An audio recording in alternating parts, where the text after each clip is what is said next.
Buenas tardes, amigos. Estamos para Capitalismo Revolucionario y Conociendo la Verdad con un gran invitado, el coronel Retiro, Jaime Ojeda Torrens. Buenas tardes, coronel. ¿Cómo le va? Muy bien.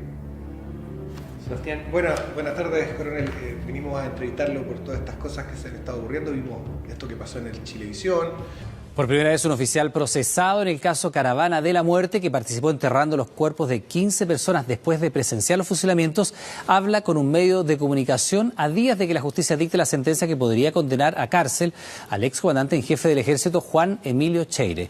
El caso de que lo están ustedes siguiendo ahora con Cheire también, por todo lo que nosotros sabemos de la historia de Chile, y queríamos preguntarle primero cómo se siente usted en este momento.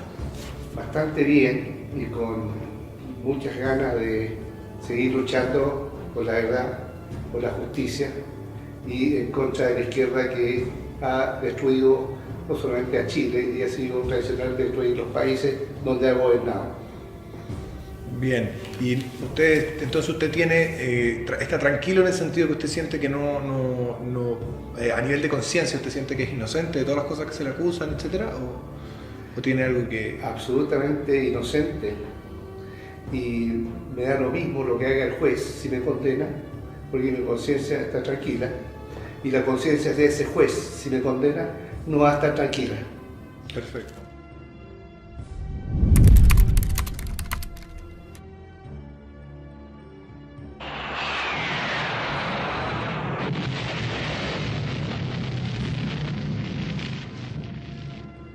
Nosotros tenemos testimonios de exministas, y dentro de ellos está mi papá, que son personas que renunciaron, digamos, a esta ideología nefasta y que reconocen que ellos tenían listas para asesinar a más de 100.000 personas si lograban derrocar a Pinochet. ¿Qué información tenían los militares al respecto de este tipo de cosas? Le cuento que si usted me gustaría que pasaran muy seguido el primer discurso de Erwin, el presidente de Erwin, que era presidente de la democracia cristiana. Él, dentro de todo lo que dice que está destruido el país, habla de pronunciamiento. Tuvo mucho cuidado en decir pronunciamiento, es decir, el pronunciamiento de la ciudadanía. Lo dice textual. El intento de la Unidad Popular de acaparar el poder por cualquier medio, el caos moral y la destrucción institucional a que habían llevado el gobierno del señor Allende al país, provocaron un grado de desesperación colectiva de la población de los chilenos que precipitaron este pronunciamiento de las Fuerzas Armadas. Segundo, dice que había 12.000 hombres en armas extremistas. Lo dice textualmente. Me gustaría que... ¿Lo tienen ustedes ese discurso? Sí. Estamos hablando de que Elwin estaría reconociendo la existencia de 12.000 terroristas financiados por Cuba y eso. Absolutamente. Pues entonces resulta que si usted me dice, bueno, ¿qué pasaba? Estábamos al tanto nosotros de que efectivamente venía este golpe de Estado comunista. Sí. Venía. Estaban articulando. Lo decía los diarios, si usted lee los diarios de la época, el Altamirano y todo eso lo decía. Se veían los campos guerrilleros, no creo que haber sido para jugar al tiro blanco. Eso no, claro, yo le estoy hablando ya entraditos en los finales de los 70, principios de los 80, cuando se comienza a articular o sea, se está articulando el MIR en las universidades, se está rearticulando el 79, 80, 81, el 82 ya nace el Frente Patriótico.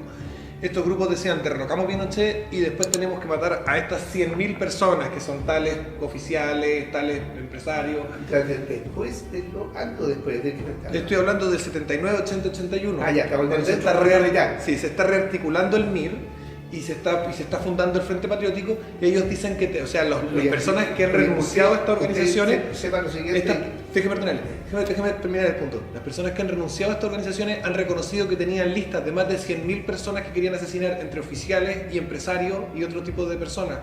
¿Qué información tenían los militares al respecto? Le digo lo siguiente. Primero, de que el MIR, y no solamente el MIR no habla del MIR, habla del Partido Socialista, del Partido Comunista y todos sus filiales, y todos sus afines. Todo está en esa campaña, no solamente el MIR.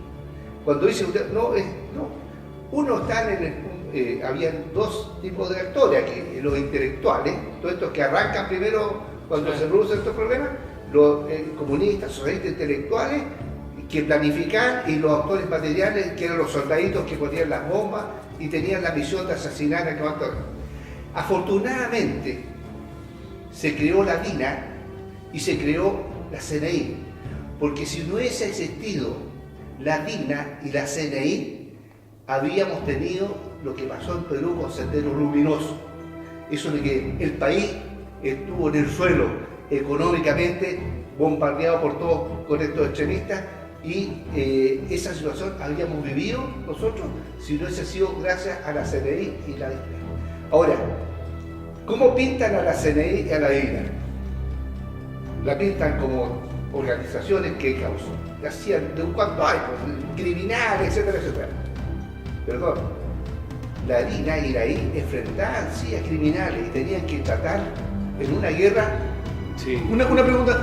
¿El trabajo de la DINA y la CNI era muy distinto al trabajo, por ejemplo, de la CIA, del Mossad, de la Stasi, de la KGB, etcétera, y de cualquier otro organismo de inteligencia? ¿Era muy distinto o era lo mismo? No, porque tenemos que decir, todos los estados tienen todo tipo de organismos, los organismos de inteligencia de estado, que es el tema que maneja nuevamente el gobierno, y todo que son los organismos de inteligencia policiales y las Fuerzas Armadas. Todos hacen lo mismo. Hay un caso que usted quiero recordar para que sepan lo que escuchan. Los derechos humanos no avala ni protege a terroristas de partida, ni extremistas ni guerrilleros, porque ellos son, por esencia, violadores de los derechos humanos. Ningún derecho humano, ni organismo de derechos humanos internacional, que habla tanto de lo internacional, persigue legalmente a aquellos agentes del Estado, de la Fuerza Armada, que tenían por misión neutralizar a estos terroristas. Y le voy a dar un ejemplo, porque es así. Bin Laden era un terrorista. Y ese Bin Laden, el gobierno de Estados Unidos, y todos lo vimos en televisión, autorizó a las Fuerzas Armadas para que detuvieran a Bin Laden, lo tuvieran preso, ¿no es cierto?, lo ajusticiaran y lo hicieran desaparecer. ¿No es un detenido desaparecido? Sí, claro que sí. Bueno, y si ese detenido desaparecido, ¿por qué ninguna organización de los derechos humanos del mundo, no acá, ni acá, que son los que defienden, dijo ni pío, no dijo nada? Nadie dijo, oigan, aquí se violaron los derechos humanos del señor Bin Laden. Y usted vio que Estados Unidos indemnizó a la pobre familia de Bin Laden, a sus 1000 esposas, etc. Tampoco. Y usted vio en Estados Unidos que condenaran a los militares, todo lo contrario, los condecoraron, son héroes de guerra. Aquí, esos, todo lo contrario. Hermógenes me contó en la entrevista que le hice hace poco que durante el gobierno de Allende, la PDI, o sea, la Policía de Investigaciones, que es mi otro nombre antes, pero por órdenes de Allende, interrogaba con uso de electricidad y otras técnicas que hoy en día están prohibidas por las convenciones internacionales, inclusive a diputados de derecha y a todo tipo de personas de derecha. ¿Usted corrobora ese relato? Pues sí, yo acabo de decirle que esa era lo usual, y la técnica usual que se utilizaban especialmente para mafiosos y para los que realmente que tienen las mismas condiciones y preparación para contra el interrogatorio con los extremistas. Pero la pregunta es clara, ¿el gobierno de Allende usó esas técnicas de interrogación con gente de derecha? Le estoy diciendo que eso era lo normal, no solamente en el gobierno de Allende, sino en todos los gobiernos hacia atrás se usaron las mismas técnicas que usted me está diciendo. Perfecto, gracias. Los procedimientos, usted era profesor de la Escuela de Inteligencia. ¿Se puede hablar de los procedimientos de interrogatorio?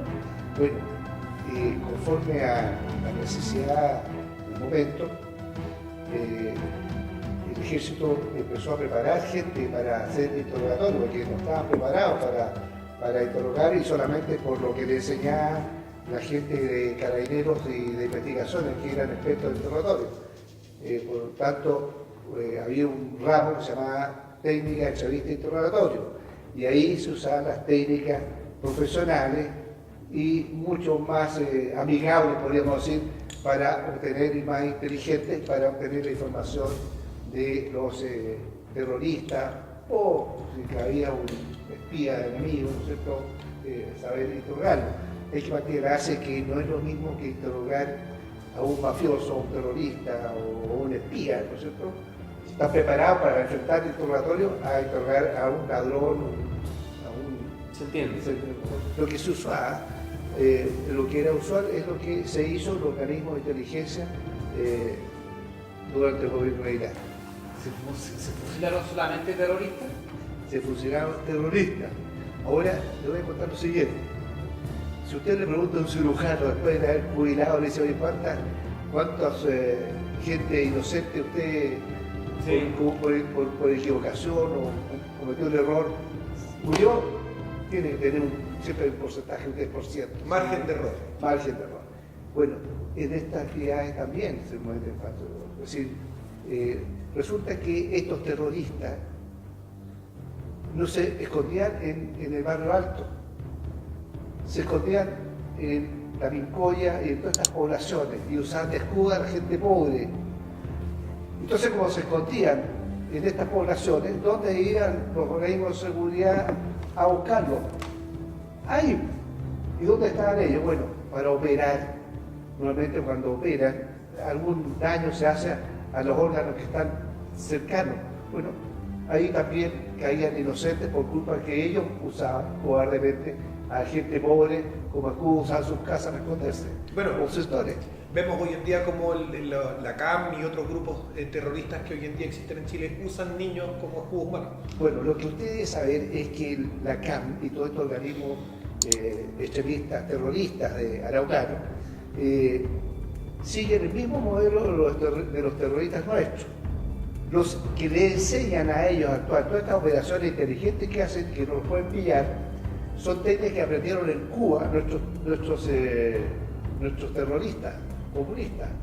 Ellos aprendieron eso, y eso es lo que han traspasado a ellos. Ellos están, toda esa gente que está, todos esos líderes que el pueblo mapuche, eso está financiado, está instruido y capacitado por el Partido Comunista. Él es autor confeso, autor intelectual de un delito en el cual él reconoce públicamente haber autorizado las muertes y el atentado al ex general Augusto Pinochet. Hay un tema pendiente desde el punto de vista de la justicia penal, en el entendido que obviamente hubo participación y confesión directa de los hechos, y en ese sentido obviamente van a tener que responder ante la justicia, señor Tellier.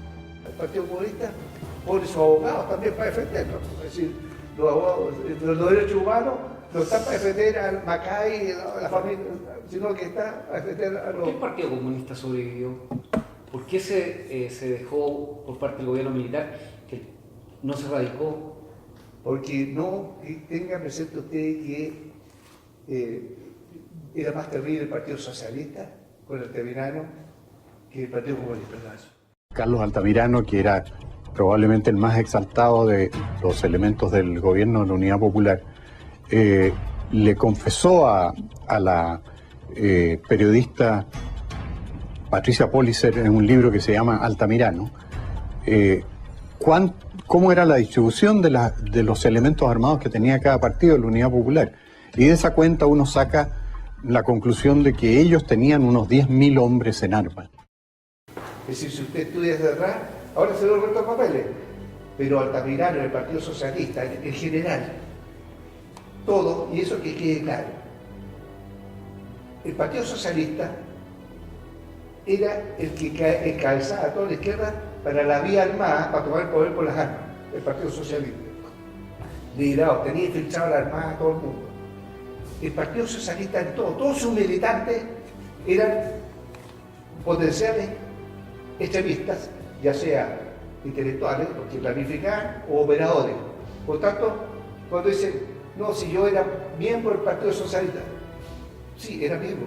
Justo, en ese tiempo usted como miembro del Partido Socialista estaba en esta campaña. Usted debía ser partidario y ser uno de los integrantes de este terrorismo de Estado que debía hacerse cargo de todo eso. Porque el Partido Comunista finalmente rechazaba un poco esta tendencia del Partido Socialista porque ellos recibían las órdenes digamos, de la Unión Soviética de que no había plata, digamos, para mantener otra Cuba. El tema es la diferencia entre el Partido Socialista y el Partido Comunista se definía en lo siguiente. El Partido Comunista era obediente absoluto, 100%, a lo que dictaba la Unión Soviética o los comunistas rusos. En cambio, los socialistas eran más libres de eso, no aceptaban todo lo que hacía la Unión Soviética o el Partido Comunista Ruso. ¿No? Esa es la gran diferencia entre los dos. Entonces, si el Partido Comunista invadía al país, ¿no es cierto?, los comunistas apoyaban, estuvieran invadidos, en cambio los socialistas no pueden decir, no estamos muy de acuerdo. En eso radicaba, en esencia, entre un socialista y un comunista, pero todos son marxistas. Claro, los comunistas montan su grupo guerrillero, el Frente Patriótico Manuel Rodríguez, por órdenes de la Unión Soviética, ya entrados los 80, porque antes la Unión Soviética básicamente no tenía, digamos, recursos económicos para solventar esto, mientras que los socialistas, como funcionaban con sus propios recursos, y sobre todo obtenidos de partidos socialistas de Europa, tenían una mecánica, como usted bien dice, más libre y por lo tanto podían hacer esta clase de cosas, ¿no es cierto?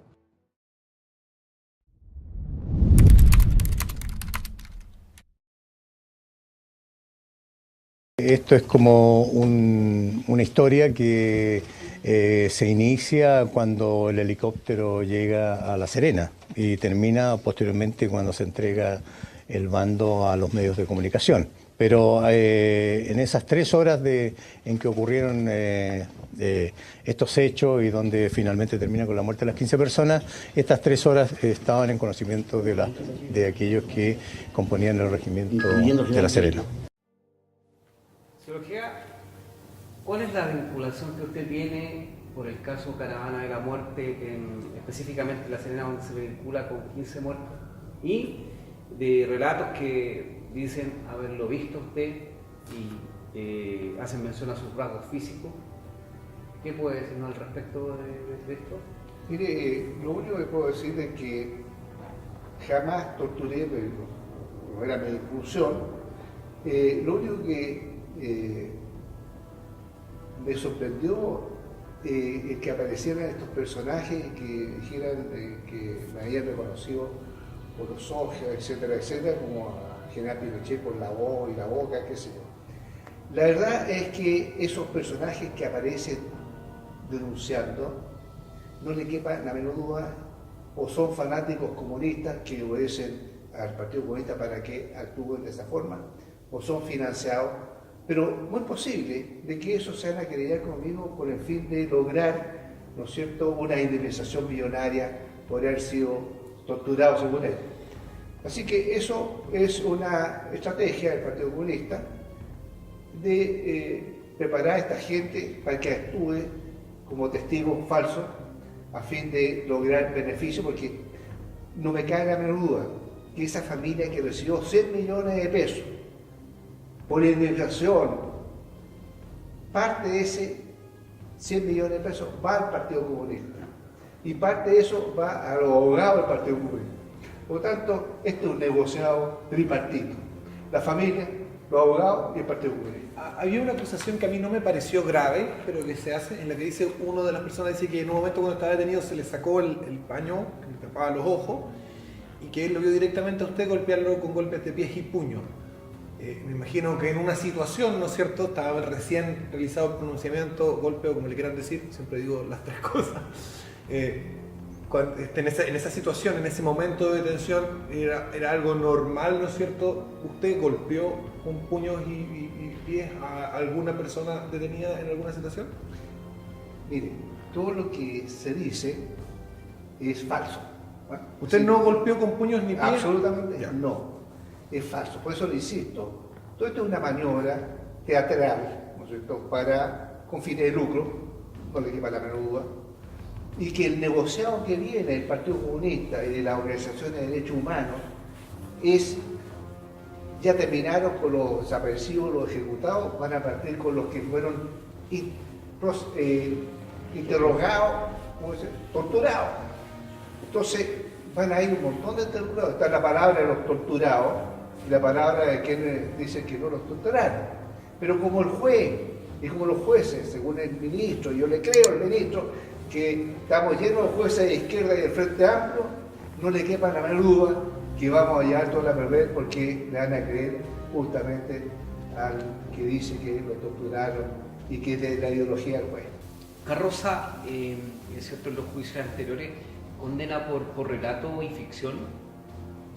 Yo no sé muy bien cómo condena Carroza. Lo que sí le puedo decir es que cuando me procesó Carroza con todos los otros oficiales de La Serena, lo primero que hice fue buscar el mejor abogado y el más caro todo, iba a vender mi casa, mi auto, todo para defenderme. Nosotros entendemos que los familiares de las personas que desaparecieron sufrieron y nosotros lo que queremos es que ellos entiendan que nosotros también estamos sufriendo y que no hay ninguna competencia de quién está más triste o no hay una competencia. Lo que nosotros queremos para la sociedad chilena es que se una. Pero conversando con amigos en Punta Peuco que están presos, me dijeron que no gastaron un peso en defenderme porque ya estaba condenado. Ellos cometieron el error de tomar el mejor abogado y gastar toda su plata y todos sus ahorros y igual fueron condenados. Por tanto, yo tomé un abogado gratis. Es decir, mi abogado le dije, usted me defiende, pero no me pagaron un peso porque no había en el gusto a los comunistas que más encima me van a meter peso y más encima van a perder plata. Claro, lo van a dejar en bancarrota.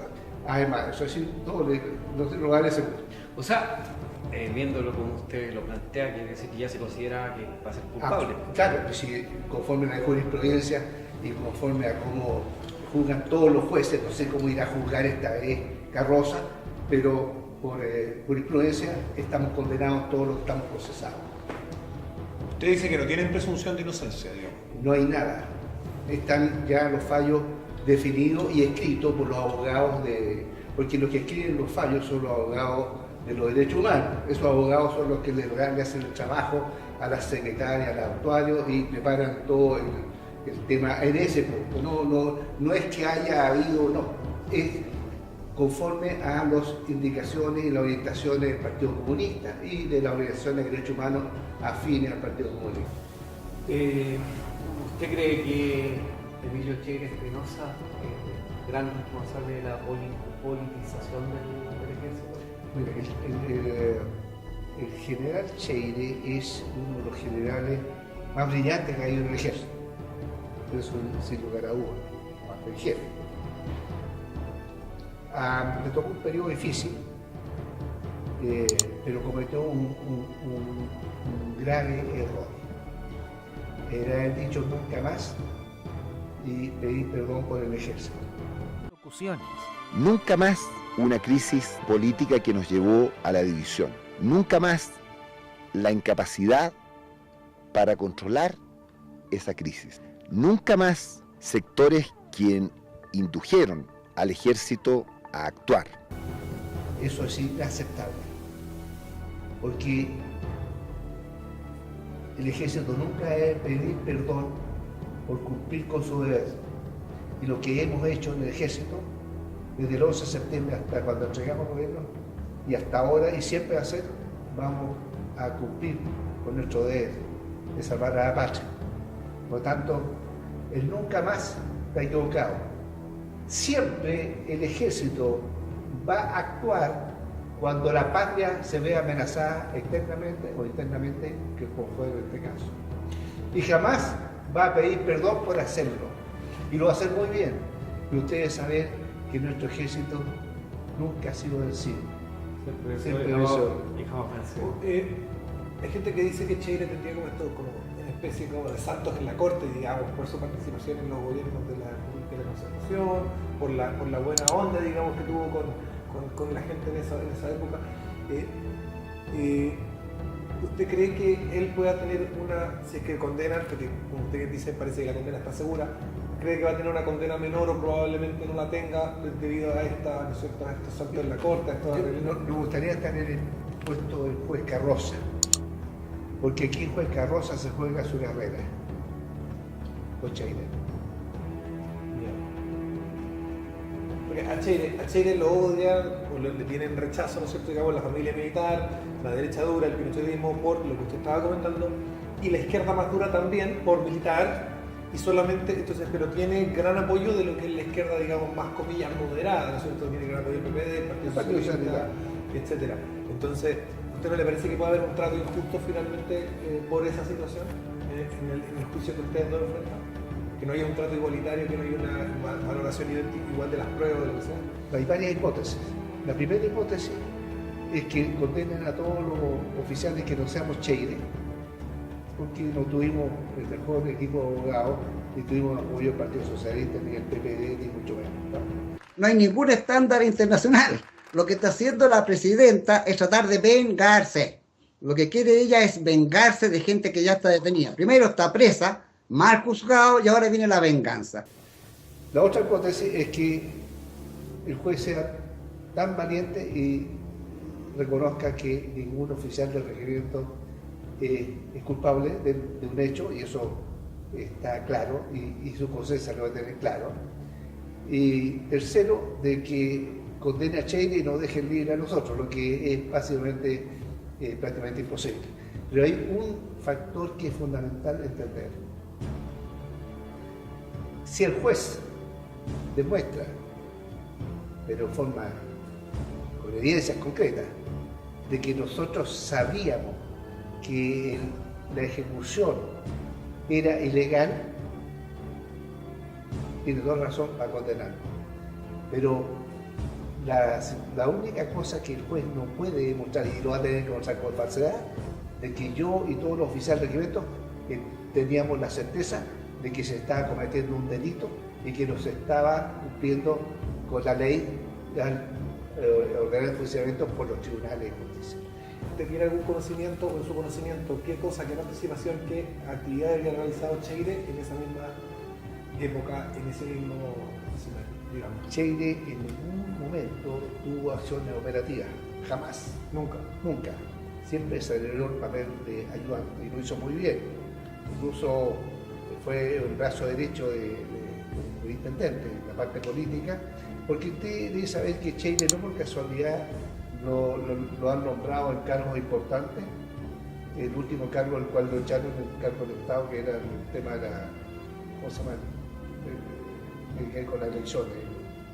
El Tribunal Permanente Electoral. Y lo iban a nombrar presidente incluso. El CERVEL, perdón. ¿Por qué lo iban a nombrar presidente? Porque el hombre tiene una capacidad de inteligencia y un criterio bastante grande. Cheire es, si llega a condenar a Cheire, aunque sea un minuto, el abogado Cruz, Cristian Cruz, se va a hacer famoso porque logró condenar nada menos que a uno de los más brillantes comandantes del jefe del ejército. Y el juez Carroza también va a hacerle pasar historia porque fue el juez que condenó. Pero usted dijo en la entrevista de televisión que esto era un negocio, que había un lucro detrás. ¿Podría explicarlo de forma un poco más clara? Si usted ve es decir, el ministro de Justicia dijo que nuestro país había sido un ejemplo en la cantidad de miles y millones de dólares de reparación que ha dado hasta el momento. Y efectivamente, es así. Y la razón del por qué existe Punta Peuco y existe Colina y están todos presos es porque cada juicio significa 100, 200, 1000 y tantos millones de pesos a los afectados. Lo que me duele a mí no es el tema de que le paguen a un afectado si efectivamente ese afectado se lo merece.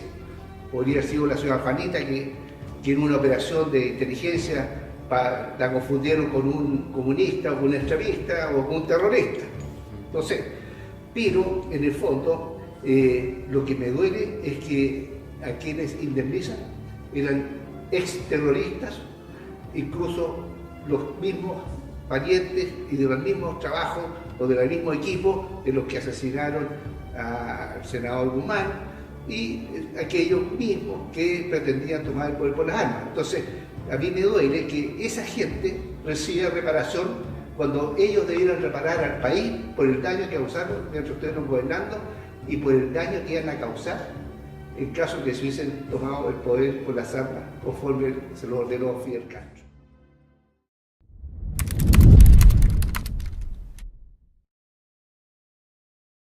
Líder democrático de la derecha, Guzmán, de 44 años, sabía que tenía tenaces adversarios políticos, pero quizás subestimó el riesgo terrorista para su persona, mientras que paradójicamente no cesaba de alertar al pueblo y gobierno de Chile. Creo que es una muestra más de que el terrorismo sigue siendo una de las más graves amenazas que afronta nuestra convivencia civilizada y frente a la cual hay que reaccionar en forma resuelta y sin vacilaciones.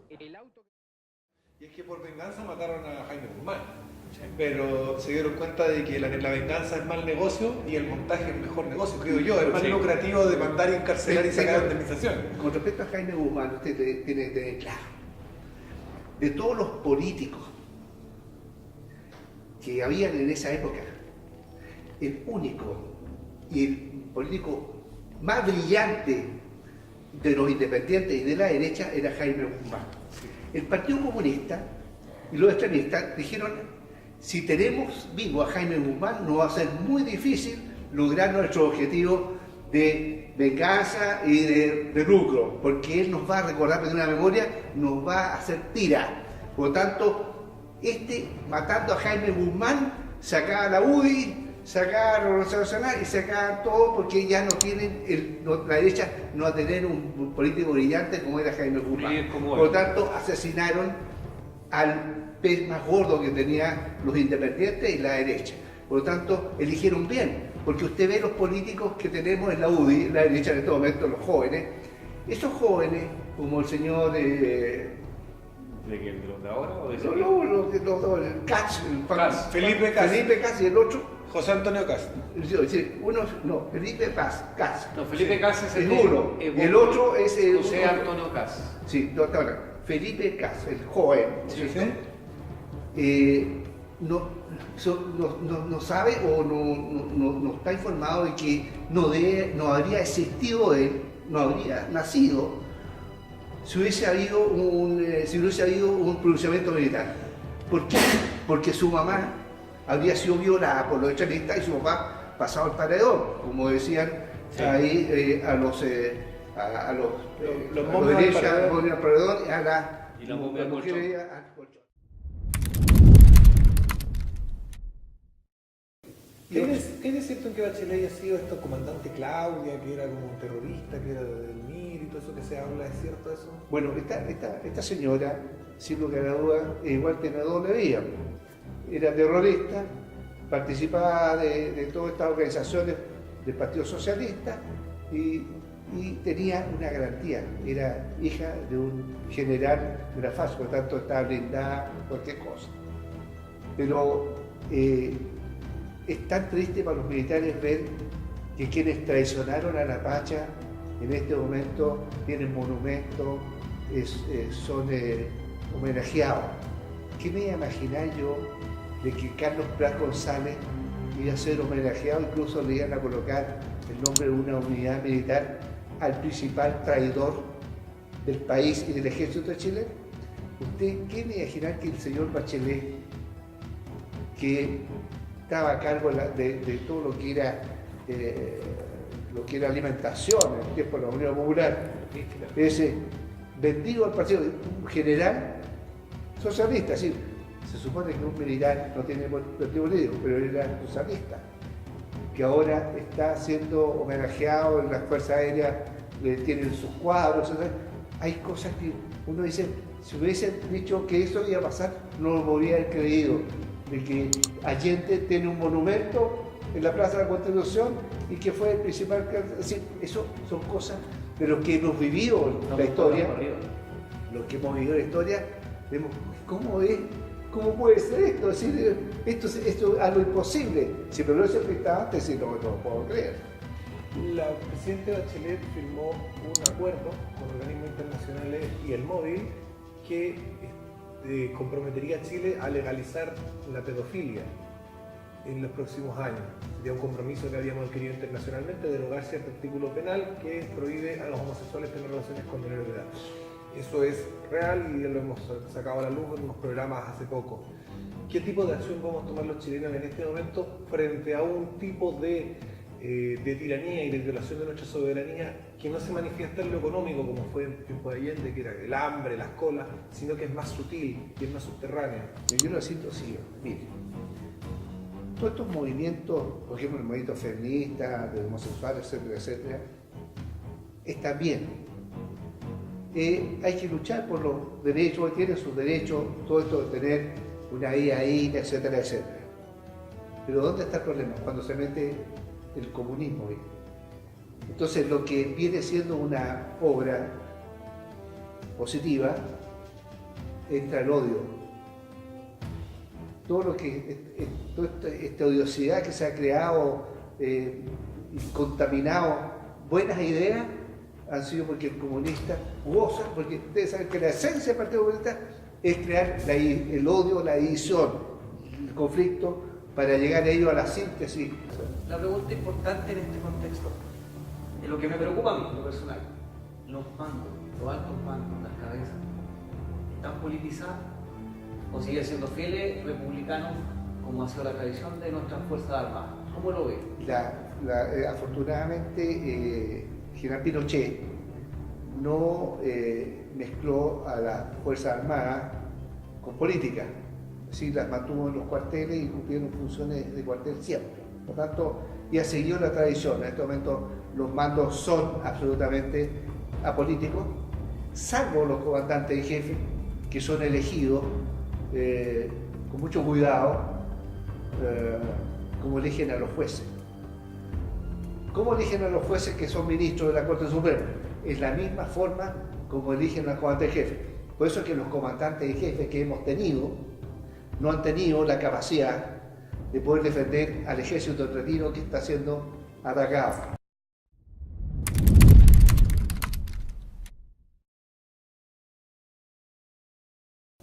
Eso es una alta tradición. No hay ningún comandante en jefe hasta ahora que pueda decir de que defendió con su cargo la justicia para sus compañeros de armas. Es más, el último comandante en jefe, yo mandé una carta a los diarios, diciendo que el último comandante en jefe había sido elegido a gusto por los antecedentes familiares que tenía como comandante en jefe. Era más confiable. ¿Era un hermano o...? El papá parece que era absolutamente de izquierda, era militar también. Bueno, pero en el fondo, se pasó a llevar a un posible comandante jefe que determinaron así las condiciones de tener antecedentes familiares o que fueran del gusto del gobierno de Bachelet. Entonces, yo digo que no tenemos ninguna esperanza que un comandante en jefe a futuro pueda ir a donde el presidente de la República, el ministro de Defensa, decirle: señor, exijo que se haga justicia por los militares que están procesados injustamente por esto, y si no lo hago, yo renuncio porque no puedo seguir en estas condiciones al mando de una institución sagrada como el ejército. Para cerrar, bueno, a disposición, no sé, las últimas palabras o lo que quiera usted concluir. Bueno, lo único que quiero a su oyente decirle que le habla un militar apolítico que sí tiene un solo partido político. Mi único partido político se llama, déjenme acordarme, Chile. No tengo otro partido político y todos los militares tenemos ese partido político y juramos por ese partido político, Chile. Todos los militares de ahora y de ayer. Y vamos a hacer lo que corresponde cuando la Pacha lo demande. El tema es que luchamos con otras organizaciones que su bandera no es Chile ni la Pacha, sino que es una ideología como la ideología comunista que ha destruido todos los países donde ha gobernado y está destruyendo a los que en este momento está gobernando: Corea del Norte, Cuba, Venezuela. Venezuela, los jóvenes que están viendo este programa, lo que ven de Venezuela es una pálida realidad de lo que vivimos nosotros en el tiempo de la Unidad Popular. No es nada, era mucho peor lo nuestro. Así que infórmese antes de opinar sobre qué fue el gobierno militar y por qué tomamos nosotros el poder. Gracias, coronel Ojeda, le reiteramos nuestro agradecimiento por habernos recibido, excepto haber tenido la capacidad de entregar todas sus opiniones a nuestros canales. Agradecimiento por la apertura, por la claridad de las respuestas, por no estar limitado en los contenidos y poder conversar de cosas que mucha gente probablemente no se atrevería a decir. Y eso, pues, y le decimos que nuestro espacio está abierto para, si usted tiene algo que comunicar en algún momento, estamos a su disposición como medios alternativos de comunicación para que pueda expresarla a través de nuestros canales. La revolución necesita de tu ayuda. Deposita, suscríbete, comparte los videos, apórtanos en el Patreon para que podamos seguir luchando por la libertad.